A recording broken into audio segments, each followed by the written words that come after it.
రద్దు చేసి 4 ఏళ్లు పూర్తయిన ఆర్టికల్ 370పై ఎన్నో వివాదాలు, అభ్యంతరాలు, అనేక న్యాయ పోరాటాలు. కేంద్రం తీరును సమర్థించేవారు కొందరైతే వ్యతిరేకించేవారు మరికొందరు. ముఖ్యంగా రద్దుపై జమ్మూ కశ్మీర్ రాజకీయ పార్టీలకు లెక్కకు మిక్కిలే అభ్యంతరాలు. ఆర్టికల్ 370ని పునరుద్ధరించాలని డిమాండ్, విమర్శలు, ప్రతి విమర్శలు, ఇలా చాలా ఉన్నాయి. మరి ఎందుకు వారి వ్యతిరేకత? ఎందుకోసం పునరుద్ధరణకు డిమాండ్ చేస్తున్నారు? ఇన్నేళ్లు గడిచిన ఆర్టికల్ 370 రద్దు అంశం ఇంకా ప్రజల నోళ్లలో ఎందుకు నాంతోంది?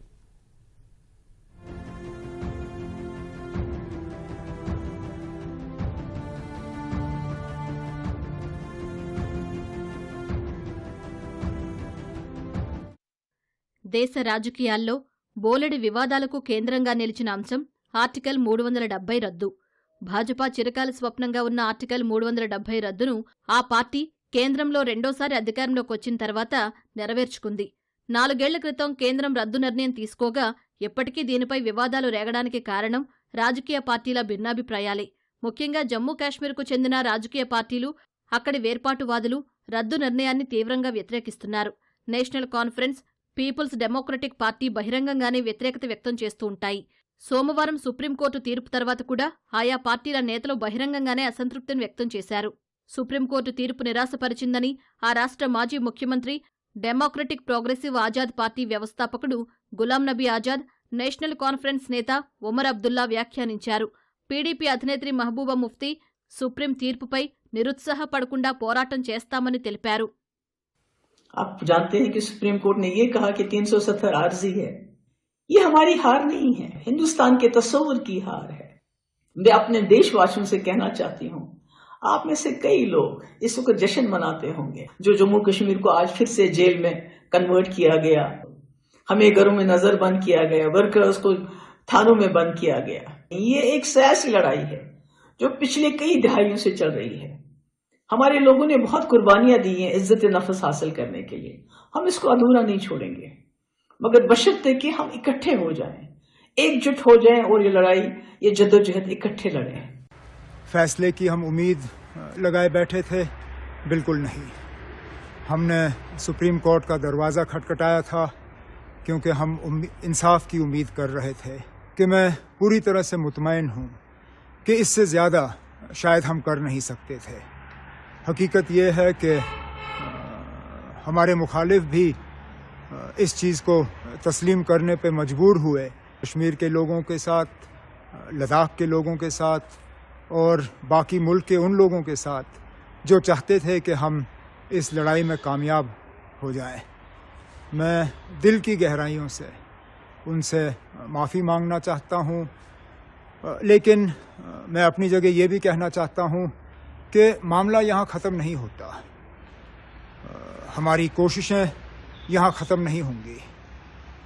ఆర్టికల్ 370ని రద్దు చేస్తూ సుప్రీంకోర్టులో 23 పిటిషన్లు దాఖలు చేయగా అక్కడి రాజకీయ పార్టీలు, పౌర సమాజ సంస్థలు, న్యాయవాదులు, పాత్రికేయులు పిటిషనర్ల జాబితాలో ఉన్నాయి. రాజకీయ పార్టీలో national conference, Jammu Kashmir people's conference భాగమయ్యాయి. వీటి అభ్యంతరాలు పరిశీలిస్తే ప్రధానంగా ఆర్టికల్ 370 రద్దుకు అక్కడి ప్రజల ఆమోదం లేదని, వారి అభిష్టానికి వ్యతిరేకంగా కేంద్రం నిర్ణయం తీసుకుందని అంటున్నాయి. ఆర్టికల్ 370 శాశ్వత నిబంధన అని, దీనిలో ఏదైనా మార్పు చేయాలంటే 1956లో రద్దయిన జమ్మూ కాశ్మీర్ రాజ్యాంగ సభ సమితి అవసరం అని అంటున్నాయి. రాజ్యాంగ సభను శాసనసభతో భర్తీ చేయలేమని పేర్కొంటున్నాయి. ఆర్టికల్ 370 రద్దు విలీన ఒప్పందానికి వ్యతిరేకంగా జరిగిందని వాదిస్తున్నాయి. జమ్మూ కాశ్మీర్ రాష్ట్రపతి పాలనలో ఉన్నప్పుడు నిర్ణయం తీసుకోరాదని అక్కడి రాజకీయ పార్టీల వాదన.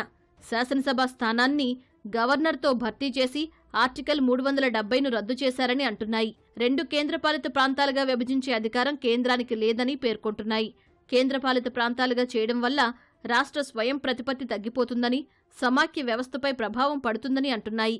సుప్రీంకోర్టులో ఇదే వాదనను వినిపించాయి. జమ్మూ కాశ్మీర్లో కేంద్రం చేపట్టిన నియోజకవర్గాల పునర్విభజన ప్రక్రియను కూడా జమ్మూ కాశ్మీర్ రాజకీయ పార్టీలు తప్పుపట్టాయి. భాజపాకు ప్రయోజనం కలిగేలా దాన్ని చేపట్టారని విమర్శించాయి.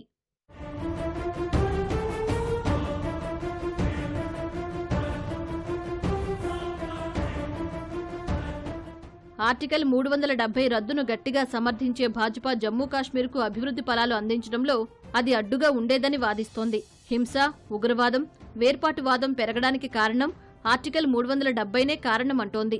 ఆర్టికల్ 370 రద్దు అణగారిన వర్గాల హక్కులను పునరుద్ధరించిందని, ఇప్పుడు అభివృద్ధి పరుగులు పెడుతోందని అంటోంది.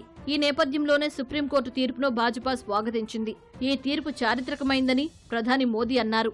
ఇది కేవలం చట్టపరమైంది కాదని, అక్కడి ప్రజల ఉజ్వల భవిష్యత్తుకు వాగ్దానమని పేర్కొన్నారు. జమ్మూ కాశ్మీర్ సోదరీమణులకు సుప్రీం తీర్పు ఆశాకిరణంగా వ్యాఖ్యానించారు. ఈ తీర్పుతో దేశ ఐక్యత మరోసారి కొనసాగిందని కేంద్ర హోంమంత్రి అమిత్ షా అన్నారు. ఆర్టికల్ 370 రద్దు తర్వాత వేర్పాటువాదం, రాళ్ల దాడులు సమసిపోయాయని వెల్లడించారు.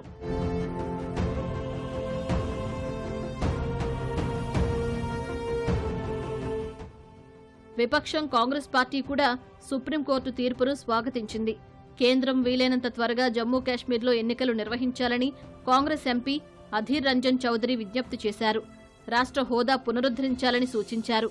అయితే ఆర్టికల్ 370 రద్దుపై కాంగ్రెస్ పార్టీ గతంలో భిన్నమైన వైఖరి అనుసరించింది. రద్దు నిర్ణయంపై దాదాపు తటస్థ వైఖరి ప్రదర్శించింది.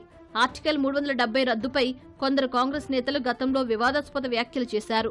రద్దు విచారకరమని, తాము అధికారంలోకొస్తే దాన్ని పునరుద్ధరిస్తామని ఆ పార్టీ నేత దిగ్విజయ్ సింగ్ వ్యాఖ్యానించారు. దీనిపై కాంగ్రెస్, భాజపా మధ్య మాటల యుద్ధం కూడా నడిచింది.